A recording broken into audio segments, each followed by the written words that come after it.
piece. This is almandine garnet in the rock matrix. Grew like this naturally. Look at that. It's crazy. $5,000 for this piece. It's actually quite good price because of the size of the garnets on this. I wanted to talk about this for a while, but somehow I keep forgetting to sneak it into other videos. And also I wanted to bring my Ahawite out into the sunlight just because I'm so excited about it. I'll show you the one piece that I have for sale, but I doubt it's going to be for sale for long. So this is more of an educational thing. So while I'm talking about this, I'm just going to move the Ahawite around a little bit. In the sunlight, I can see the blue so much more vibrantly. So I'll start with the little guy. And there's little insects crawling around and stuff.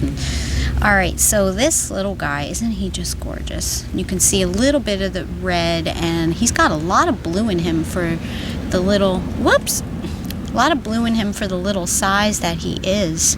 And some really great facets. So, okay, there's this new thing that has been coming up for the past few months, but this week it was kind of in my face a couple of times. When I say in my face, like not in a super irritating way, but a little bit, kind of like saying, okay, you need to talk about this, you need to talk about this, because I've had a couple students ask me in my live class, in my events, and just people asking me on Facebook and stuff, that if it has ite at the end, if the mineral's name has ite at the end, I-T-E, that it means that you cannot put it in water, that it will dissolve in water. This is complete misinformation, guys. I don't know what book it's coming from or where it's coming from, because I resonate with certain books. I've put them in which books I recommend in my favorites on my Amazon shop, on my website. I've put them in a video, and those are the books that I recommend, and I know that they have solid, good science, and I know that they do not say this, and I say this with complete conviction because it's backed by science. I always recommend, if the mineral has a Mohs hardness, and if you're not in one of my classes, it's very easy to find out what that is, has a Mohs hardness of 5 or less, then I recommend not putting it in water. This doesn't mean that if you put it in water it's going to melt. If you put it in a bath with you, it's going to dissolve away. Of course, the softer it is, the easier that can happen.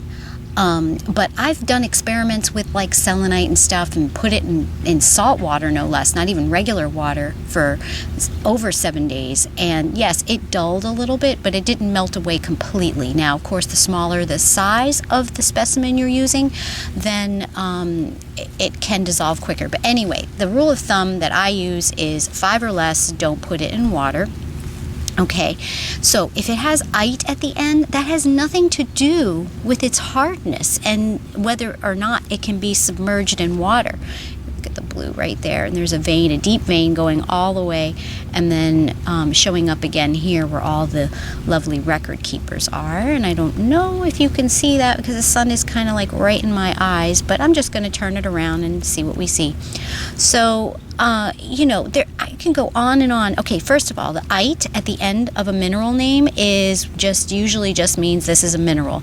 Most mineral names, especially newly discovered or trademarked ones, end in ite just because that's what you call a mineral.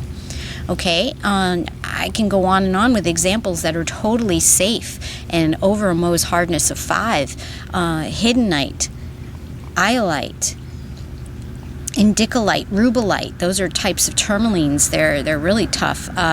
Staurolite, sugilite, I can just go on. And Ahawite, which is why I brought this out. This is quartz. Of course it can go in water, it's fine. The ite has nothing to do with it.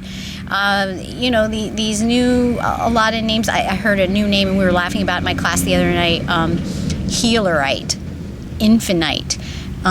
This does not mean, I don't know, I didn't check the Mohs hardness on those things, but it's just what you call a mineral. You put ite at the end of it most of the time, not always. I mean, like tourmaline doesn't have ite at the end, but please don't use that as a barometer on whether or not it can go in water. Okay, look at the sunlight hitting. You see these layers of chalcopyrite, and it's smooth, it's not on the outside. Look at how glittery that is. That's all inside the quartz. Is that not beautiful? And can you see the phantom of blue in this side baby, which is a double terminated? You see the blue phantom in there? I don't know if I'm catching it, but I'm just going to keep turning it around. And then there's a little bit of maybe, oh, I don't know. It's very sparkly and yellow, greenish yellow. I was going to say epidote, but it's just a little too yellow. So I don't know. And then this penetrator going in. And then can we see the blue in there? Oh gosh, that is just so gorgeous. I'm so happy to have this piece. So this is my personal one, and this little baby is my personal one. A big mama and a baby. Okay, I hope we cleared that up on the ite at the end of minerals.